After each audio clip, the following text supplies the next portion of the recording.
নমস্কাৰ গাঁও চহৰ জিলাৰ খবৰ ষ্টুডিঅ'ত মৰস্মিতা গোস্বামী ডিব্ৰুগড় আলুবাৰীত এক ভয়ংকৰ ঘটনা সংঘটিত হ'ল এজন যুৱকক মৰিয়ামৰা হত্যা কৰিলে এডাল উদণ্ড যুৱকৰ দলে মৃত যুৱকজন 24 বছৰীয়া টম্প্লু সোণাৰ দীপজ্যোতি ৰাজবংশী নামৰ যুৱকজনৰ নেতৃত্বত এই হত্যাকাণ্ড কৰাৰ অভিযোগ উত্থাপন হৈছে 10ৰ পৰা 12জনীয়া যুৱকৰ দলে মৰিয়ামৰা হত্যা কৰে যুৱকজনক পুৰণি শত্ৰুতাৰ বাবে যুৱকজনক হত্যা কৰাৰ সন্দেহ কৰা হৈছে ঘটনাৰ পিছতে যুৱকজনক অসম মেডিকেল কলেজলৈ লৈ অনা হৈছিল যদিও আজি পুৱা মৃত্যু হয় যুৱকজনৰ ইতিমধ্যে আৰক্ষীয়ে কৰায়ত্ব কৰিছে হত্যাৰ মূল অভিযুক্ত দীপজ্যোতি ৰাজবংশী পুনৰবাৰ জনাও যে ডিব্ৰুগড় আলুবাৰীত এক ভয়ংকৰ ঘটনা সংঘটিত হৈছে যুৱকক মৰিয়ামৰা হত্যা কৰিলে এডাল উদণ্ড যুৱকৰ দলে মৃত যুৱকজন 24 বছৰীয়া টম্প্লু সোণাৰ দীপজ্যোতি ৰাজবংশী নামৰ যুৱকজনৰ নেতৃত্বত এই হত্যাকাণ্ড কৰাৰ অভিযোগ উত্থাপন হৈছে 10ৰ পৰা 12জনীয়া যুৱকৰ দলে মৰিয়াই যুৱকজনক হত্যা কৰে পুৰণি শত্ৰুতাৰ বাবে যুৱকজনক হত্যা কৰাৰ সন্দেহ কৰা হৈছে এই ঘটনাৰ পিছতে যুৱকজনক অসম মেডিকেল কলেজলৈ লৈ অনা হৈছিল যদিও আজি পুৱাৰ ভাগত যুৱকজনৰ মৃত্যু হয়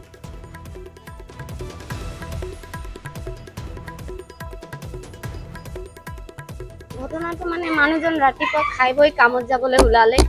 এটা দীপজ্যোতি ৰাজবংশী বোলা ল'ৰাজন আৰু আপোনাৰ 11টা ল'ৰা আছিলে এই গৌতম দোকানৰ ওচৰত এটা দোকান আছে তাৰ ভিতৰত সোমাই মিলি মোৰ মানুহটো একদম লাট মাৰিছে লাট মাৰি মিলি মোৰ মানুহটোৰ পেটৰ ভিতৰত কি হ'ল মই নাজানো ছাৰ ঘৰত লৈ গৈছো কৈছে পেট বিষাইছে বুলি ক'লে মই তেতিয়া কেজুৱেলটিত আনি এডমিট কৰিলো মানুহজন ৰাতিপুৱা 4টা বজাত ঢুকালে আৰু দীপজ্যোতি ৰাজবংশী বোলা ল'ৰাজনৰ কিবা আমাৰ মানুহটোৰ ওপৰত আগৰ কিবা ডনচন আছিলে সেইটো আছিলে নেকি সেইটো কাৰণে মানুহজনক মানে পুৰা আঘাত কৰি মাৰি পেলালে আৰু জেচিম আছে অধিক জনাবলৈ জেচিম আপোনাৰ পৰা জানিব বিচাৰিছো এটা শোকাবহ ঘটনা ডিব্ৰুগড় সংঘটিত হৈছে এয়া পুৰণি শত্ৰুতা নে আন কিবা কাৰণ কি তথ্য পোহৰলৈ আহিছে হয় হিটোৰ পাছত কিছু আপডেট আচলতে আহি আছে গেটাশ্ৰী এইখিনি সময়ত আৰু এই হত্যাকাণ্ড এতিয়া ব্যাপক ৰূপত প্ৰতিক্ৰিয়াৰ সৃষ্টি হৈছে এই গোটেই ঘটনাটো যদি চোৱা যায় যিগৰাকী পত্নী যিগৰাকী যুৱকৰ মৃত্যু হ'ল তেওঁৰ যিগৰাকী পত্নীয়ে সন্তান লৈ সদৰ যি আৰক্ষী চকী আছে বৰবাৰী আৰক্ষী চকীত আহি উপস্থিত হৈছে ন্যায় বিচাৰিছে তেওঁলোকে কৈছে যে বৰবাৰী আৰক্ষী চকীৰ অন্তৰ্গত এটা বিস্ফোৰক আচলতে অভিযোগ এইটো এটা বৰবাৰী আৰক্ষী চকীৰ অন্তৰ্গত যিটো অঞ্চলত এই ঘটনা সংঘটিত হৈছিলে তাত অত্যাধিক হাৰত পুৰা আচলতে অবৈধ মদৰ দোকান আছে ঘাটি আছে এই ঘাটিসমূহ ব্যাপক হাৰত প্ৰসাৰ লাভ কৰিছে এষাৰ কথা ক'ব লাগিব যে এই ঘাটিসমূহ নিশা 12 বজালৈকে চলে পুৱা 3:30 বজাৰ পৰা আৰম্ভ হয় এই অভিযোগ কিন্তু যিগৰাকী যুৱকৰ মৃত্যু হ'ল তেওঁৰ পত্নীৰ আৰু এই ঘটনাই আন এক পথ আচলতে এক দৃশ্য আচলতে দলজন পথকৈ উলিয়াই পঠাইছে স্পষ্ট কৰিছে চাব লাগিব কাৰণ এনেধৰণৰ মদৰ ঘাটিসমূহ কেনেধৰণে এখন বৰবাৰী আৰক্ষী চকী আছে আৰক্ষী চকীৰ অন্তৰ্গত কেৱল সেই অঞ্চলতে নহয় বিভিন্ন অঞ্চলত ইয়াত আচলতে ব্যাপক হাৰত মদৰ বিক্ৰী হয় বুলি অভিযোগ আছে আৰু এই অভিযোগৰ যদি দৃষ্টিত চোৱা যায় এইটো এটা এই মদৰ কাৰণেও সংঘটিত হোৱাৰ অভিযোগ আছে ইয়াতে আৰু পুৰণি আখেজৰ ঘটনাটো আছে বুলি ক'ব পাৰি কিন্তু গোটেই কথাটো যদি চোৱা যায় আৰক্ষী চকী এখনৰ সমীপৰ এই অঞ্চলসমূহত কেনেধৰণে মদৰ ঘাটি স্থাপন হ'ব পাৰিছে এনেধৰণে মদৰ ৰমৰমীয়া বেহা চলিব পাৰিছে এয়াও এক বিস্ফোৰণ আৰু কৈছে যে বাইকত এগৰাকী মহিলাই কৈছে যে তেওঁ মদ খাই আছিলে অলপ লৰচৰ হৈ আছিলে বুলি কৈছে তাৰ মানে মদৰ ঘাটি আছিল আৰু এই মদৰ ঘাটিত থকা আড্ডাত বহিছিল আৰু যাৰ ফলতে এনেধৰণৰ ঘটনা পূৰ্বতে সংঘটিত হোৱাৰ অভিযোগ উত্থাপন হৈছে জেচিমৰ ইতিমধ্যে তথ্য লাভ কৰা গৈছে আৰু অধিক আমি তথ্য লাভ কৰিম জেচিমৰ পৰা পূৰ্বতে সম্প্ৰচাৰ জেচিম হয় ডিব্ৰুগড়ত এক লোমহৰ্ষক ঘটনা সংঘটিত হৈছে এই ঘটনাই জোকাৰি গৈছে সমগ্ৰ ডিব্ৰুগড় আৰু ডিব্ৰুগড় চহৰৰ প্ৰায় সমীপতে চহৰৰ মাজমজিয়াত বুলিয়ে ক'ব লাগিব অসম চিকিৎসা মহাবিদ্যালয়ৰ চৌহদৰ পৰা কিছু নিলগত আলুবাৰী চাহ বাগিচাৰ সমীপত এই ঘটনা সংঘটিত হৈছে এজন যুৱকক কমল সোণাৰ নামৰ এজন যুৱকক 12জনীয়া এটা দলে লোমহৰ্ষকভাৱে মৰিয়াই হত্যা কৰাৰ ঘটনা পোহৰলৈ আহিছে আৰু এইদৰে মই পোনপটীয়া দৃশ্য দেখুৱাইছো এয়া মাতৃ সেই যুৱকগৰাকীৰ আৰু মাতৃগৰাকীক এই অৱস্থাত মাৰি পেলাই দিলে বুকত চটপটাই আছে পানী খাবলৈ কাৰণে ডক্টৰে মনা কৰি কিনে পানীৰ কাৰণে তৰপি কিনে মৰি গ'ল মোৰ ল'ৰা কালি কেনেকে হৈছিলে কি গম পাইছে সেইটো গম পালো দোকানৰ ভিতৰত সোমাই কিনে মাৰিলে 12টা ল'ৰাই মিলি কিনে কেলে মাৰিলে বাইদেউ আৰু কেনেকে আছিলে নেকি কেলে মাৰিলে কি হ'ল সেইটো নাজানো আমি ডিউটি যোৱা মানুহ ল'ৰা গিৰেক বাহিৰত ওলাই কি কৰে কি নকৰে সেইটো নাজানো কেতিয়া হৈছিলে ঘটনাটো দিনতে নেকি কালি দিনত কেইটা বজাত 9টা 9:30 ভিতৰত হ'ব পাৰে এইদৰে আচলতে দিন দুপৰতে দিনৰ পোহৰতে এই ঘটনা সংঘটিত হৈছে লোমহৰ্ষকভাৱে কেইবাজনী 12জনীয়া এটা দলে এজন যুৱকৰ নেতৃত্বত আহি এইদৰে মৰিয়াই হত্যা কৰাৰ অভিযোগ আছে আৰু যুৱকগৰাকী যিগৰাকী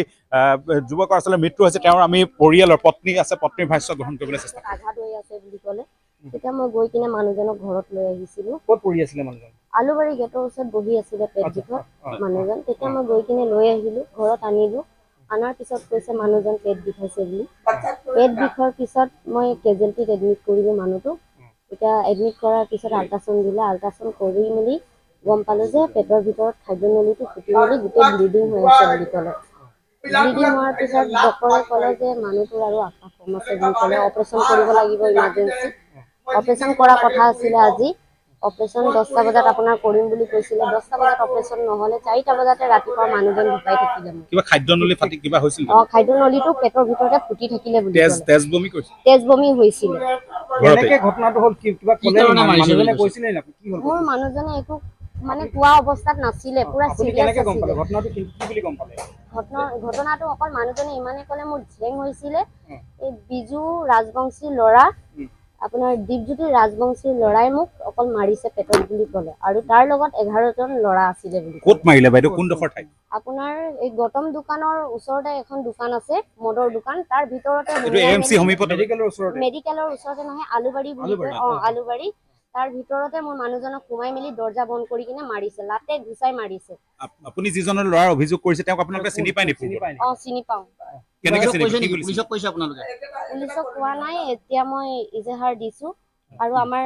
কেম্পাছৰে হয় সেইটো কাৰণে মই চিনি পাওঁ দীপজ্যোতি ৰাজ কিবা আখেজ আছিলে বুলি গম পাইছিলে নেকি কিবা গম পায় নেকি সেইটোতো মানুহজনক সুধিলে নকয় চিন্তা কৰি থাকে সুধিলে মানে হাঁহি ধেমালি কৰি উৰিয়াই দিয়ে মই কওঁ কি হ'ল তই চিন্তা কৰি আছ সেই একো নহয় বুলি কৈ এনেকে আৰু হাঁহি মেলি উলিয়াই যিজনৰ অভিযোগ দিছে তেওঁ আপোনালোকৰ একে লাইনতে থাকে নেকি একে লাইনতে থাকে অলপ আগত থাকে বাগিচাৰ লাইনত বাগিচা লাইনত নহয় আপোনাৰ ফৰগেট এমচি কলনীত থাকে এএমচিৰ ফৰ্থ গেট কলনীৰ এটা লাইনতে আচলতে যিগৰাকী অভিযোগ কৰিছে তেওঁৰ থকা বুলি পৰিয়ালৰ লোকে ক'ব কৈছে আৰু এই ঘটনাই জোকাৰি গৈছে সমগ্ৰ ডিব্ৰুগড় পুনৰ এবাৰ কম আৰু লোক আছে আমি তেওঁলোকৰ সৈতে কথা পাতিবলৈ চেষ্টা কৰিম আৰু যিজন ঢুকাইছে তেওঁ ঘৰ ক'ত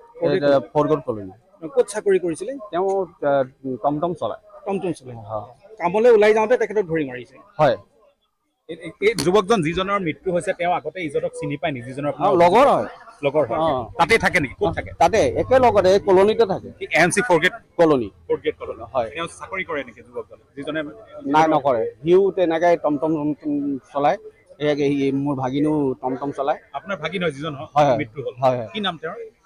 কমল সোণাৰ আৰু যিজনৰ ওপৰত আপোনালোকে অভিযোগ আনিছে এইটো দীপজ্যোতি ৰাজবংশী কেনেকে হ'ল বুলি কৈছে এইটো মানে কেনেকে হ'ল মানে দোকানত 12টা ল'ৰাই মিলি কিনি সি খাই আছিলে অলপ লুজ আছিলে সোমোৱালে দোকানত 12টা ল'ৰাই মিলি কিনি গুৰে ঘুচাই বাঁহেদি একদম ঠিকছে মৰিয়াই মেলি যেতিয়া ফ্ৰেকচাৰ হৈ গ'ল তেতিয়া সিহঁতি ল'ৰাকেইটা পলাই দিলে কোনোবাই খবৰ দিলে তাৰ মানুহজনীক চাইনাত আহি কিনি লৈ গ'ল ঘৰত লৈ যাওঁতে ভোক লাগিছে বুলি ক'লে কিবা এটা খালে খোৱা অলপ দেৰি পাছত বমিটিং হৈ গ'ল তেজ বমি হোৱাৰ পাছত অলপ দেৰি পাছত পেট বিষত তত নাপাই কিনি তাৰ পাছত কেজুৱেলটি লৈ আনিলে কেজুৱেলটি আনি পেলাই চাৰ্জাৰী এডমিট কৰিলে ৰাতিটো দৰৱ চেলাইনবিলাক চলিলে ৰাতিপুৱা 4টা বজাত ডেথ হ'ল 2 মাৰ কিবা ভুল কৰিছে 2 মাৰি যে মানুহ মাৰি পেলাব নালাগে ন তাক জীয়াব নোৱাৰে যদি মাৰি পেলাবলৈ তাক হক নাই ন তাক যেনে হ'লে তাক মানে তাক জেল হ'ব লাগে তাক আন এটা ঘটনা মালিকগাঁৱত সংঘটিত হৈছে য'ত বস্তাৰ ভিতৰত এটা মৃতদেহ উদ্ধাৰ কৰা হ'ল এটা কোঠাত বস্তাৰ ভিতৰত উদ্ধাৰ কৰা হ'ল মৃতদেহটো বিশাল হাউচিং কমপ্লেক্সৰ পিছফালে এইটো মৃতদেহ উদ্ধাৰ কৰা হৈছে দুৰ্বৃত্তই হত্যা কৰি মৃতদেহ ভৰাই থৈছিল বস্তাৰ ভিতৰত কিন্তু এতিয়ালৈকে উদ্ধাৰ হোৱা নাই মৃত ব্যক্তিগৰাকীৰ পৰিচয় ঘটনাস্থলীত আৰক্ষী উপস্থিত হৈছে তদন্ত অব্যাহত আছে বিশাল হাউচিং কমপ্লেক্সৰ পিছফালে এটা মৃতদেহ উদ্ধাৰক লৈ চাঞ্চল্য অব্যাহত আছে এতিয়ালৈকে লোকজনৰ পৰিচয় কিন্তু লাভ কৰা নাই আৰক্ষীয়ে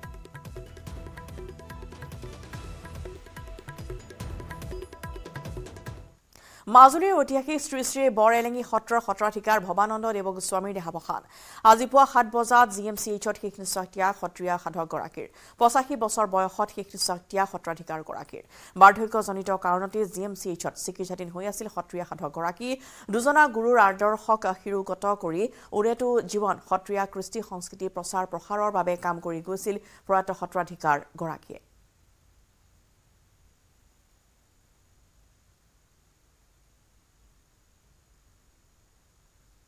शीना बरार हत्याकाণ্ডৰ চাঞ্চল্যকৰ তথ্য আহিছে পোহৰলৈ शीना बरार হেৰুৱা হাৰ ওলাল CBI কাৰ্যালয়ত আদালতত CBI ইউ-টাৰ্ণ কিছুদিন পূৰ্বে হাৰ টুকুৰা হেৰুৱাক লৈ সৃষ্টি হৈছিল চাঞ্চল্যৰ কিন্তু হাৰ টুকুৰাৰ অৱস্থিতিৰ তথ্য আছিল CBIৰ হাতত হাৰ টুকুৰা शीना बरार হত্যাকাণ্ডৰ অন্যতম প্ৰমাণ বুলি দাবী কৰিছিল CBI কিন্তু এতিয়া হেৰুৱা হাৰ টুকুৰাক প্ৰমাণ ৰূপে ব্যৱহাৰ নকৰে বুলি প্ৰকাশ কৰিছে CBI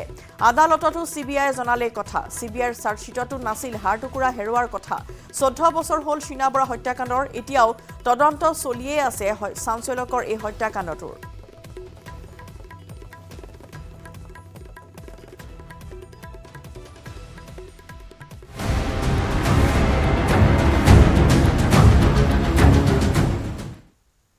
শিৱসাগৰ বনস্মিতা বুঢ়াগোহাঁইৰ মৃত্যু সন্দৰ্ভত মুখ খুলিছে ৰাজু ৰিয়াজে বনস্মিতাৰ মৃত্যুত নাম সাঙুৰ খাইছিল ৰাজু ৰিয়াজৰ যুৱতীগৰাকীৰ মৃত্যুত মই দুখ পাইছো বুলি মন্তব্য কৰিলে ৰাজু ৰিয়াজে কিন্তু যুৱতীগৰাকীক চিনি নাপাওঁ বুলি মন্তব্য ৰাজু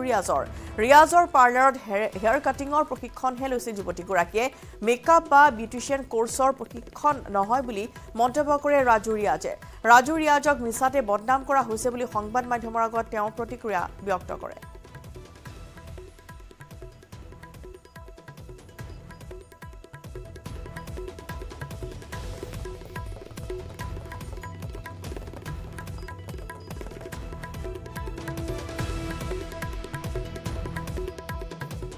নিউজত মোৰ কোনো লিংকে নাই এইটো নিউজটো মই একচুৱেলি নাই এইটোত আৰু যোনটো লিখিছে যে ছোৱালীটো আমাৰ তাতে বিউটি পাৰ্লাৰ বিউটিচিয়ান বা মেকআপৰ ক্লাছ কৰিছিলে বা এইটো প্ৰশিক্ষণ কৰিছিলে কিন্তু কোনো ধৰণৰ আমি না বিউটি মেকআপৰ কৰাওঁ না বিউটিচিয়ানৰ কৰাওঁ আমাৰ অকল চুলিৰ হয় হেয়াৰ কেয়াৰ হেয়াৰ ড্ৰেছিঙৰ কৰাওঁ তো আমাৰ লগত কোনো ধৰণৰ আমি দেখা পালোঁ যে আমি সোধপোছ কৰিলোঁ আমাৰ তাতে তেনেকুৱা ছোৱালী কোনো নামৰ এটা নাই কিন্তু 2 দিনৰ পৰা দেখা পাই আছোঁ যে নিউজত এনেকুৱা বহি আছে যে ৰাজু ৰিয়াজত যে কাম কৰি আছিলে বা ষ্টাফ আছিলে কিন্তু তেনেকুৱা মিছা কথা এইটো কোনো এনেকুৱা ধৰণৰ কোনো কথা নাই একো প্ৰশিক্ষণ লোৱা নাই তেনেকুৱা নামৰ কোনো ছোৱালী আমাৰ তাতে প্ৰশিক্ষণ লোৱা নাই না কাম কৰিছে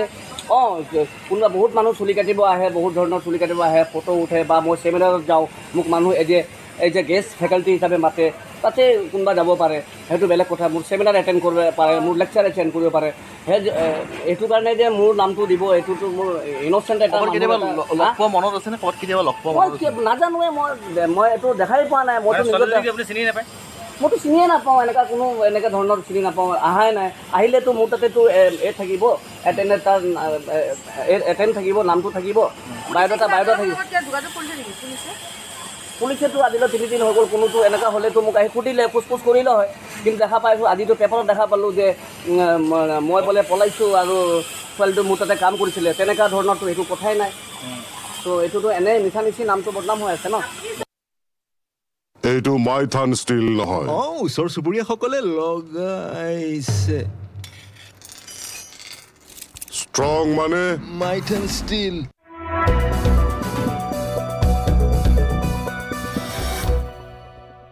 এইটো মাইথান ষ্টিল নহয় ওচৰ চুবুৰীয়াসকলে লগাইছে ষ্ট্ৰং মানে মাইথান ষ্টিল হাৰে শ্ৰীলংকা ভ্ৰমণৰ পূৰ্বে প্ৰশিক্ষকৰ দায়িত্ব ল'ব গৌতম গম্ভীৰে অৱশ্যে এই ক্ষেত্ৰত বাধা হৈ পৰিছিল বাদশাহ কিয়নো 10 বছৰৰ বাবে কলকাতা নাইট ৰাইডাৰ্ছৰ লগত চুক্তিবদ্ধ হৈছিল গম্ভীৰ যিকোনো মূল্যৰ বিনিময়ত গম্ভীৰক ৰাখিবলৈ বদ্ধপৰিকৰ হৈ আছিল শাহৰুখ খান মেণ্টৰ গম্ভীৰৰ নেতৃত্বতে কলকাতা নাইট ৰাইডাৰ্ছে জয় কৰিছিল IPLৰ খিতাপ কিন্তু দেশৰ স্বাৰ্থত বাদশাহে এৰিলে পূৰ্বৰ সেই চুক্তি এতিয়া লক্ষণীয় হ'ব 58খন টেষ্ট 147খন এদিনীয়া 37খনকৈ T20 খেলত দেশক প্ৰতিনিধিত্ব কৰা গম্ভীৰে কেনেকৈ আগুৱাই নিব দলক দিবনে প্ৰশিক্ষক ৰূপে এইবাৰ দেশবাসীক পুনৰাই বিশ্বজয়ৰ সোৱাদ sports desk, news 18, Assam north east.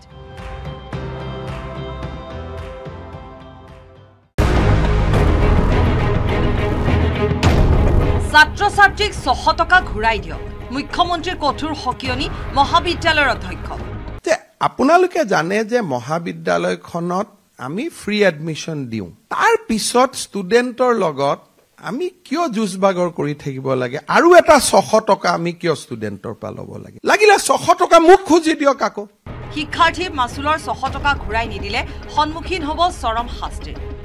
টকা ঘূৰাই নিদিয়া পৰ্যন্ত অধ্যক্ষৰ ওপৰত দৃষ্টি ৰাখিব জিলা আয়ুক্তসকলে।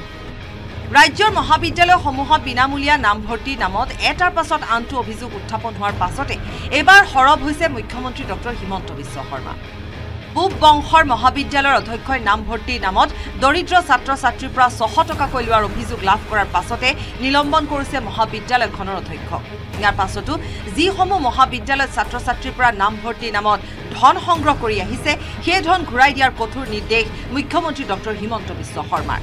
যোৱাকালি পূব বংশৰ কলেজৰ অধ্যক্ষক মোৰ নিজৰ ইনিচিয়েটিভত মই ছাছপেণ্ড কৰিছিলো। বুজোৱা বুজি কথা নাই, কিয় বুজাব লাগে? কাক বুজাম আমি? মই মোৰ ল'ৰাকহে বুজাম। বাকী মই কলেজৰ অধ্যক্ষ এজনক বুজোৱাৰ মোৰ সাহস আছে নেকি? I have to implement the rule and law. চ' মোৰ ৰিকুৱেষ্ট, আজি গৈ আপোনালোকক লাগিলে 600 টকা মই আৰু বেছিকৈ দি দিম, but free admission should be free admission. বুধবাৰে মহাবিদ্যালয় আৰু বিশ্ববিদ্যালয়ৰ অধ্যক্ষক মুখ্যমন্ত্ৰী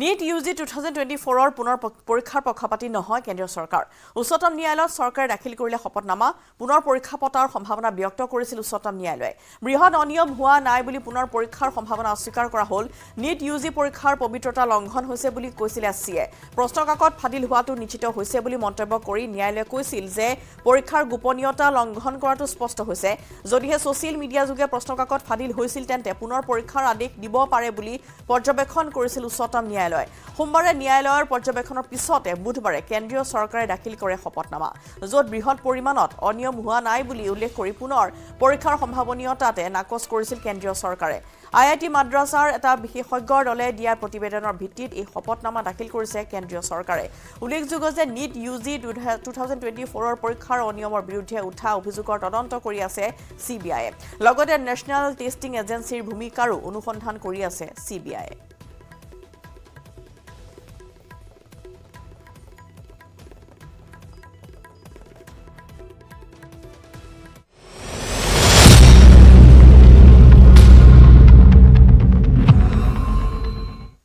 কৰিমগঞ্জত 30 কোটি টকাৰ নিষিদ্ধ ইয়াবা টেবলেট জব্দ কৰা হৈছে। কৰিমগঞ্জৰ ৰাতাবাৰীতে চলা অভিযানত গন্ধৰাজ বাৰীৰ পৰা আৰক্ষীয়ে বৃহৎ পৰিমাণৰ ড্ৰাগছ উদ্ধাৰ সহ 2 সৰবৰাহকাৰীক গ্ৰেপ্তাৰ কৰিবলৈ সক্ষম হয়। এক গোপন সূত্ৰৰ পৰা খবৰ পাই নিশা প্ৰায় 2টামান বজাত গন্ধৰাজ বাৰী এলেকাত মিজোৰামৰ পৰা অহা এখন ডিজায়াৰ গাড়ীৰ পৰা মুঠ 1 লাখ ইয়াবা টেবলেট জব্দ কৰে। দ্বিতীয় 2 সৰবৰাহকাৰী নজমুল হুছেইন আৰু মুতলিব আলী। বৰ্তমান দুয়োকে সোধা পোছা অব্যাহত ৰাখিছে। আৰক্ষীয়ে সৰবৰাহকাৰীয়ে বাহনত গোপন চেম্বাৰ বনাই মিজোৰামৰ পৰা ড্ৰাগছখিনি লৈ আহিছিল বুলি জানিব পৰা গৈছে।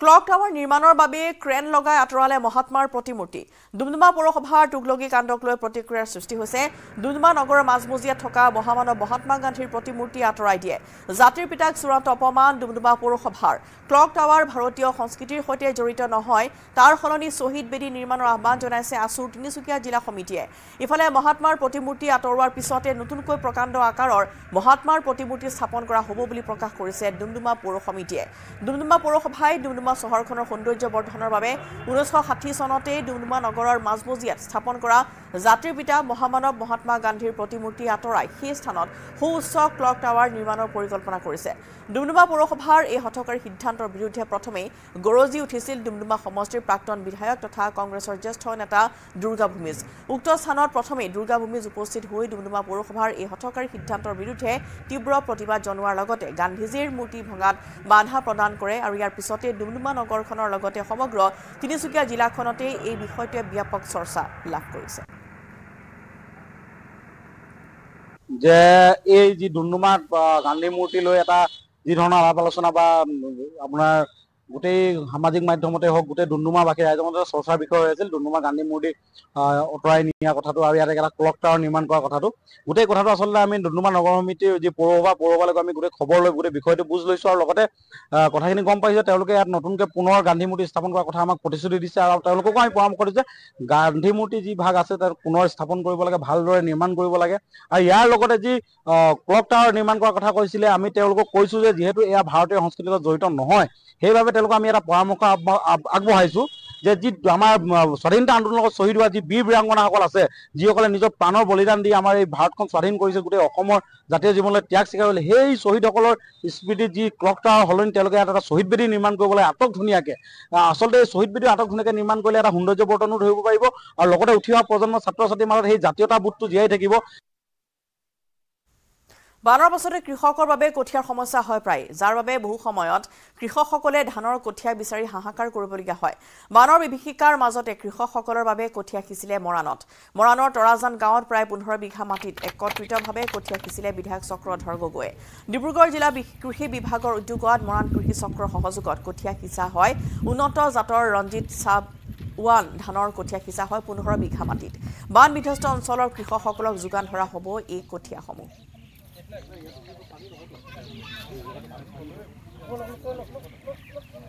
কেনেকৈ চাওঁ এবাৰ